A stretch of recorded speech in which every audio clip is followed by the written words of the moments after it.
Praise the Lord. जय मसीह की सभी को। आज प्रभु के वचन से हम देखेंगे भजन संहिता उसका 21वां अध्याय, उसका पहला ही वचन पढ़ेंगे हम। हे यहोवा, तेरी सामर्थ से राजा आनंदित होगा और तेरे किए हुए उद्धार से वह अति मगन होगा। प्रभु की महिमा हो। प्रभु यहोवा की ओर से आने वाली पवित्र आत्मा की सामर्थ्य जो यीशु मसीह के नाम से है, वही हमारा आनंद है। प्रभु ने दिया हुआ जो उद्धार यानी कि पापों की क्षमा, उसी में हम आनंदित रहते हैं, मगन रहते हैं, हर्ष से भरे हुए रहते हैं। रोमियो की पत्री उसका 14वां अध्याय 17 और 18 में स्पष्ट रूप से लिखा है, खाना और पीना यह परमेश्वर का राज्य नहीं है, बल्कि धार्मिकता, मेल मिलाप और पवित्र आत्मा के द्वारा मिलने वाला जो आनंद है, उसी में परमेश्वर का राज्य है। मेरे भाइयों बहनों, पवित्र आत्मा की सामर्थ्य उन लोगों पर आती है जिन्होंने प्रभु के लिए पापों को और संसारिकता को त्याग दिया है। यीशु मसीह ने स्पष्ट रूप से संसारिकता के बारे में कहा है, संसार उस पवित्र आत्मा को ग्रहण नहीं कर सकता और न वो उसे जानता है। मतलब जिस व्यक्ति के हृदय में संसारिकता है, वो व्यक्ति पवित्र आत्मा के द्वारा मिलने वाला जो सामर्थ्य है, अनुग्रह है, छुटकारा है, वो उसे ग्रहण नहीं कर पाता।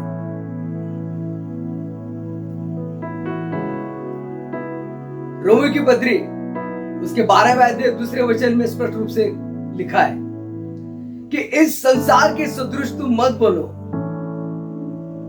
बल्कि अपने बुद्धि या मन के नए हो जाने से अपना चाल चलन भी बदलते जाओ। मतलब संसारिकता वो हमारी शत्रु है जो शैतान ने हमारे लिए हमको बांधकर पकड़कर अपने वश में लाने के लिए हर विश्वासी के खिलाफ खड़ी की हुई है। हमारे सामने शिमशोन का उदाहरण है, पवित्र आत्मा से भरा हुआ बलवान और पराक्रमी शिमशोन, जो अकेला ही सारी फिलिस्तीयों की सेना से लड़ता था, उन पर विजय हासिल करता था। लेकिन जब वो दलीला के चंगुल में फंस गया,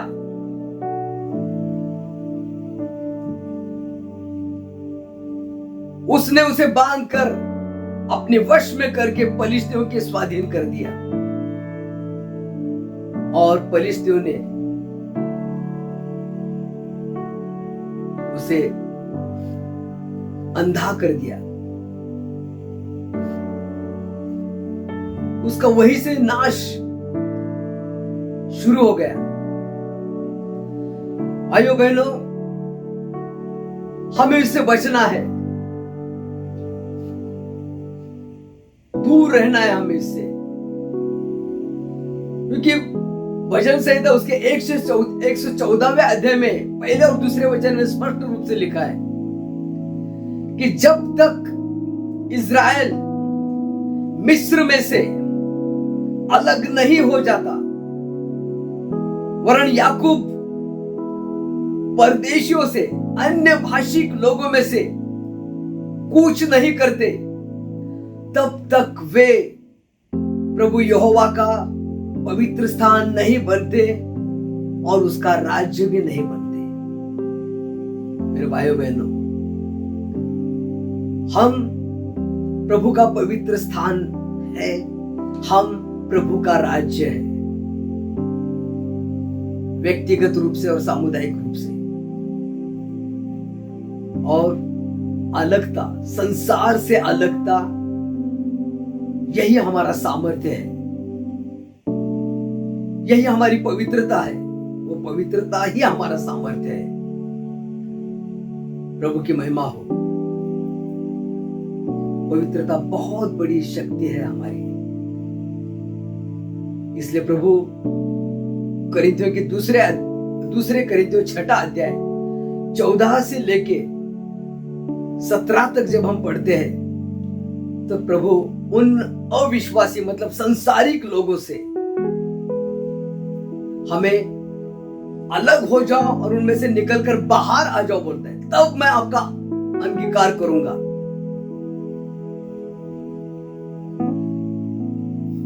मेरे भाई बहनों,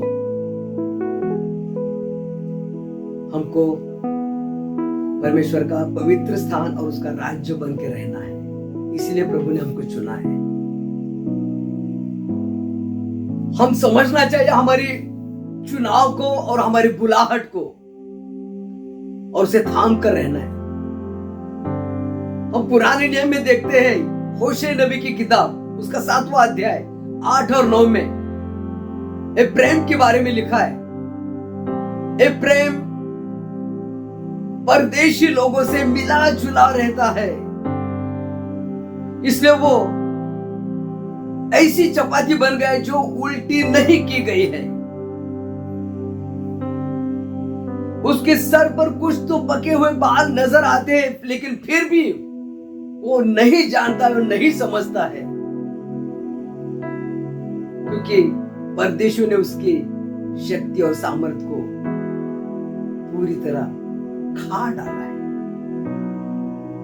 मेरे भाई बहनों, संसारिकता वो हमारी शत्रु है जो हमें परमेश्वर पिता से मित्रता करने नहीं देती। याकूब की पत्री 4:4 में स्पष्ट रूप से लिखा है, जो संसार से मित्रता करता है वो परमेश्वर का बैरी बन चुका है। और उसे ये भी कहा गया है, हे व्यभिचारियों और व्यभिचारिणियों, क्या तुम नहीं जानते कि संसार से मित्रता परमेश्वर से बैर है, परमेश्वर से शत्रुता है। मेरे भाई बहनों, हमको अलग रहना है, बचना है।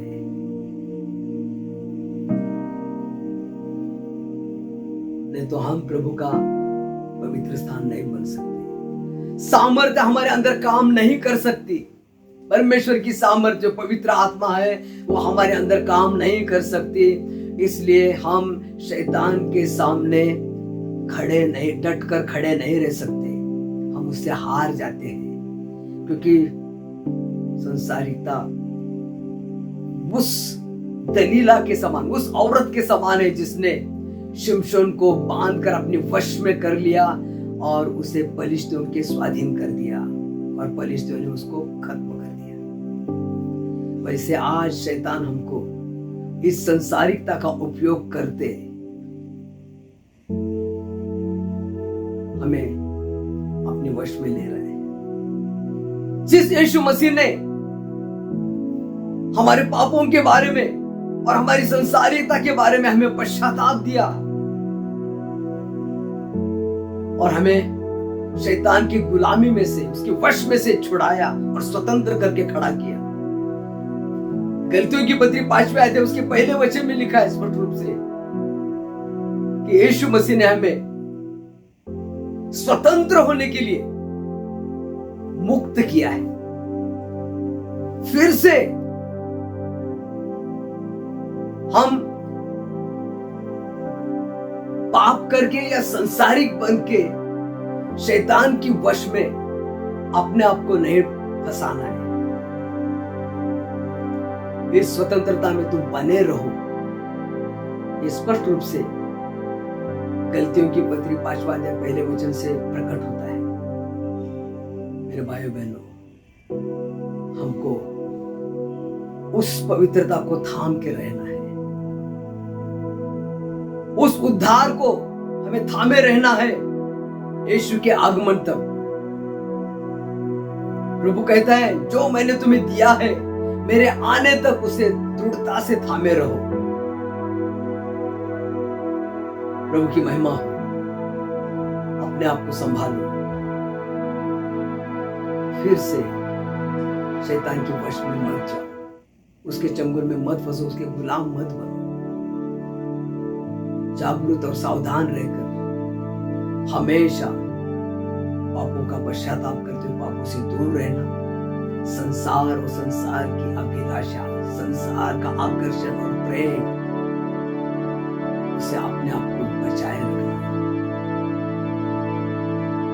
प्रभु की महिमा। अपने आप को इस तरह हमें संभालना है ताकि प्रभु हमारा उपयोग कर सके। अभी भी प्रभु कहता है, यिर्मयाह नबी की किताब हम पढ़ते हैं, उसका 15वां अध्याय 19वें वचन में, यदि तू पश्चाताप करके फिर से लौट आएगा तो मैं तुझे अपने सामने खड़ा करूंगा। यदि तू निकम्मे को न कहे और मूल्यवान को कहे तो तू मेरे मुख के समान होगा। Praise the Lord. प्रभु की महिमा। प्रभु हमें उपयोग में लाना चाहते हैं मेरे भाई बहनों, क्योंकि उसने यीशु मसीह के उस लहू का जो पवित्र, निष्कलंक, निर्दोष और निष्पाप है, मोल देकर हमें खरीद लिया है। इसलिए हमको बहुत ज्यादा वो महत्व देता है, हमारे बारे में उसे बहुत ज्यादा फिक्र है। वो फिर से लौट आने की प्रतीक्षा करता है, इंतजार करता है। पौलुस कहता है, तुम में से कुछ लोग ऐसे हैं अपनी चाल चलन की वजह से वे मसीह यीशु के क्रूस के बैरी हैं, पेट ही उनका खुदा है, क्योंकि पृथ्वी की बातों पर उनका ध्यान, उनका मन, उनका चित्त लगा हुआ है और विनाश उनका अंत है। मेरे भाई बहनों, बचो अपने आप को, अपनों को, कलीसिया के लोगों को बचाओ। आप खुद को बचाएंगे तो आप अपनों को और कलीसिया के लोगों को भी बचा सकते हैं और प्रभु के लिए हमेशा उपलब्ध और उपयुक्त बन सकते हैं। प्रभु इन वचनों के द्वारा आपको आशीष दे। आमीन।